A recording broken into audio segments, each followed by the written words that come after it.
Chief to let us know on our Facebook page. And Chief, thank you so much for being here tonight. Oh, thank you for inviting me. So let's go ahead and start. We said earlier last night in Dallas, it was the single deadliest day for law enforcement since 9/11. What is your reaction to that? Well, of course, we're all horrified. And particularly, we're horrified at the effect that this has on the human beings involved. At the end of the day, this is a human tragedy. There are wives, children, mothers, fathers, all affected by this tremendous loss of life.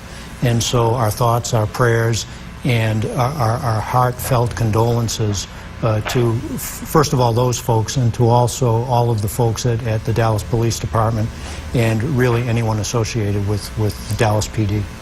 Now, we're hearing about police departments across the country changing procedures. They're sending officers with buddies. They're upping their security. Has OPD made any of these changes today? We have not made any significant changes, and here's why. This kind of thing, this kind of threat, is something that police officers live with every day.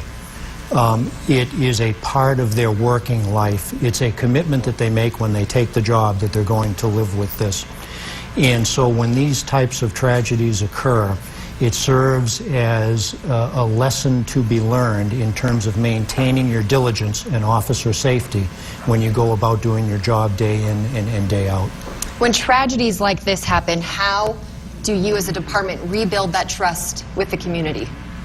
Well, I think that the best way to rebuild trust and to maintain trust is to realize that we're all human beings, and personal relationships and relationships among people are what are vitally important, and that police officers need to be people to the citizens they serve, and the citizens that are served by us need to be recognized as the people that we serve, as real people in need, and our job is to provide for them. And that relationship needs to be fostered in an intimate and personal way so that you're truly integrated into the community that you serve and thought of as somebody that is there to help.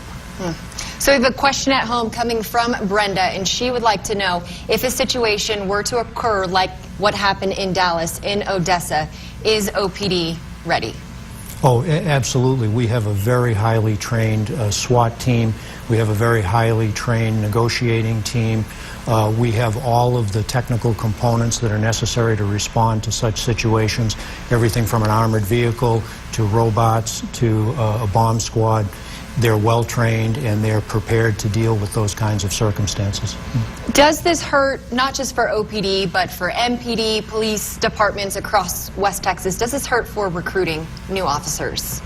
I don't know if it hurts or not. I think that time will tell if it has an effect.